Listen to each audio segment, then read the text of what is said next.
one of the authors of Atlas 2000 to, I guess, kind of tell us something about the journey from that atlas, previous atlases, what happens today, and perhaps put his own context on what the future might look like.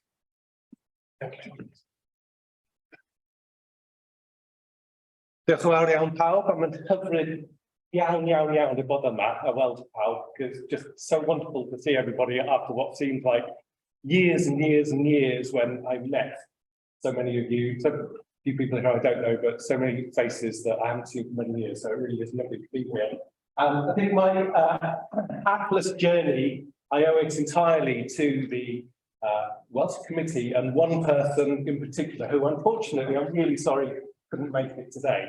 But I remember I'd finished my PhD and I was rushing off for a little period of travel abroad, and I applied for this job that had come up available for writing a new atlas of the British and Irish flora. So I hurriedly I actually posted my application off from the airport, and it got submitted into the committee. And I found out later that I won't name them, but certain people put my application to the side. I didn't make it into the final list of people that were going to get interviewed.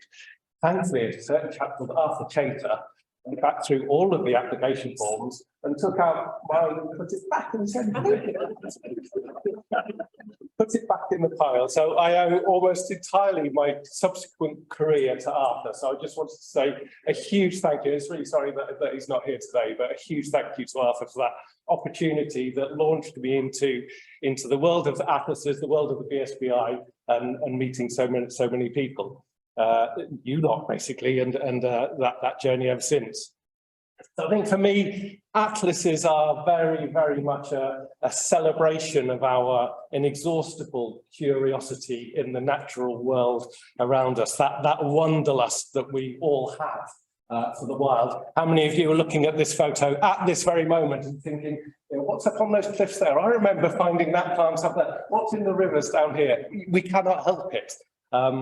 We have this sort of automatic sensory system that we cannot shut off, looking for plants. It's that wanderlust for plants, whether that's really common plants like red valerian and primrose, or very rare plants like forked spleenwort and spotted rock rose, which I've had the pleasure of looking at this year, or indeed very new plants. I don't know how many people in the audience have seen narrow-leaved ragwort yet in Wales, or indeed new native plants like this Irish ladies tresses, which famously was discovered at Corsfocno a few years ago. How many people have actually seen that? I haven't seen that yet. I'll have to, yeah, I thought I'm going to go try and see that this year. One of the very, very first distribution maps ever published was this one by Ronald Good back in 1936.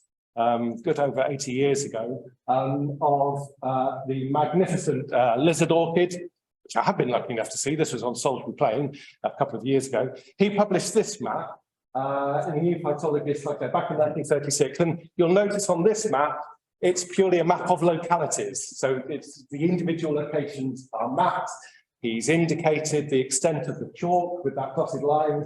And there's a larger dot here over Dartford, which indicates lots of localities come together. So this was one of the first times that a distribution had been shown on a map and tied in with sort of phytogeographical information on that same map as well. Since then, we've come a long way. That started the idea of producing maps, but really, you know, the revolution in mapping, and it really was a revolution, came with Perring and Walter's atlas in 1962, the first proper atlas. I think Chris Preston, David Pym and myself have written the introduction, the forward, not the introduction, the forward to the new atlas. Chris uses the wonderful phrase that this started a wave of atlas production around the world. It sort of stimulated ecologists and not just botanists, but people interested in wildlife around the world to start mapping plants. As you can see there, 1.5 million records, just over 1,500 taxa mapped. It's still astonishing to me. I've seen the record punched cards at CEH, Monkswood. They've stored all this information on record cards and actually produced the maps mechanically. Some of them, they even produced them by hand, which is astonishing. But the aim very much of the map was to look at the phytogeography. They even produced transparent overlays. There was a whole set, yeah, some of you are nodding, remember those overlays that you could lay over the maps to see if a distribution correlated with something to do with temperature or precipitation. But it was only really when they were producing the maps that they realised that they could show change over time. That was very much a secondary thing that occurred to them as the Atlas team were producing the final maps, that you could actually see this progression of data over time.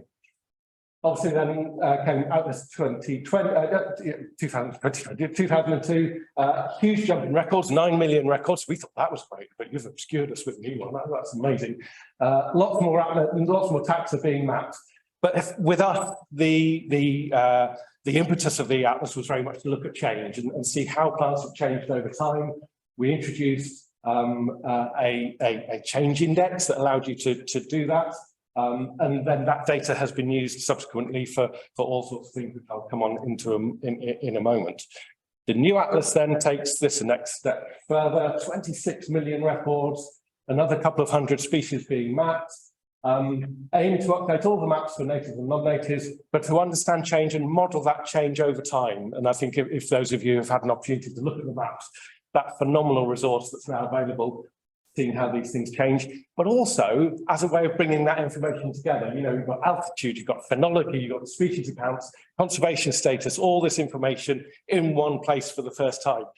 I'll say it now, I don't think BSBI quite realise the value of the resource that they've got here. It is phenomenal. It's above anything else that's ever been produced. And I really, really implore BSBI to make the most of it, because it is breathtaking. It really, really is.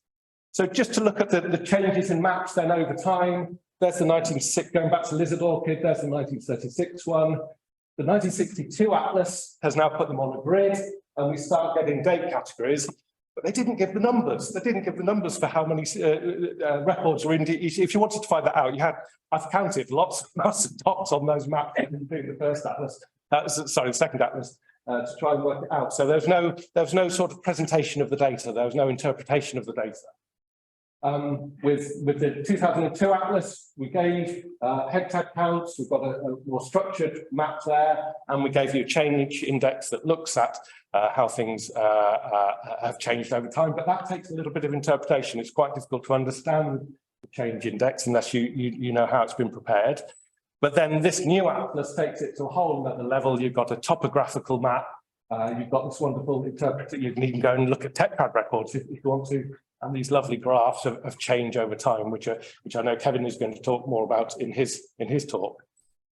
So what are atlases for? You know, they're great fun to produce, they're really, really informative, but what are they actually for? Well, I think one of the main and one of the most important outputs are things like the red data list.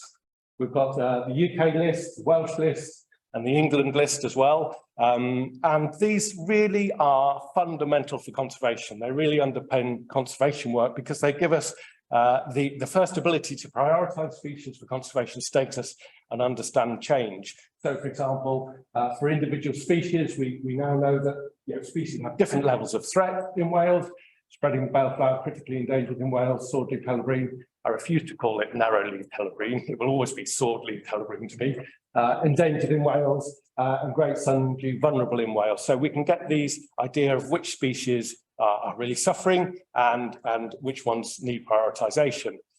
But I think the real power of atlases comes when we put those species together and look at trends within those species and between those species and work out what's been happening with our countryside, basically. Whether that's habitat loss, whether that's nitrification, impacts of nitrogen deposition on roadsides, bad management, as in roadsides, or indeed, one of the things that I'm passionate about at the moment is the abandonment of management. Absolutely no management at all. Undergrazing, I think, is one of the greatest threats that faces a lot of plants. And so many people now think rewilding is about abandoning land and not doing anything. So that's something that we really need to look at, and something that the BSBI have picked up and pointed out in previous bits of work.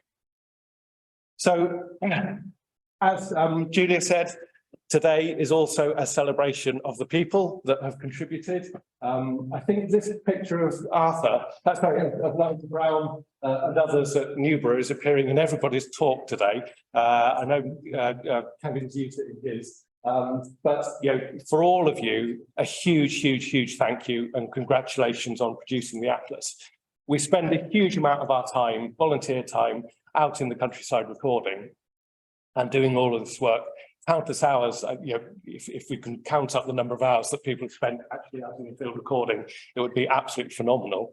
And I just wondered the other night, what is it we actually spend our time recording? We often focus on the rare species, the really interesting species, but what about the species that we just routinely record all the time? What about those? So I thought I'd look at the top 5 species that have been recorded, not the number of squares, but the number of records in the database for Wales. What do you think might appear in the top 5?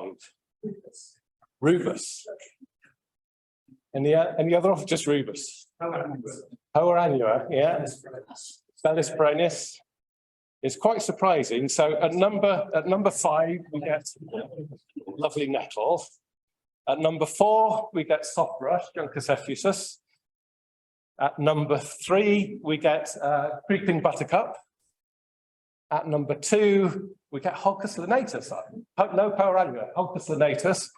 And somebody said it at number 1. Yes, you're right. It's so these make up, these 5 taxa together make up what's figure 5%, nearly 5% of all the records that we ever make in Wales. We've actually made 2.8 million records in Wales. If you look at the entire database, you've recorded 2.8 million plants or occurrences of plants in Wales, which is phenomenal. Now, I just wanted to highlight quickly one of my favourite Welsh species, which is obviously I can Mecanopsis cambrica. It's the atlas. It's got it's had a bit of a change. So it's had a taxonomic change. I've now got to call it papaver, which is really difficult to do. But it's also undergone a huge a huge distributional change as well.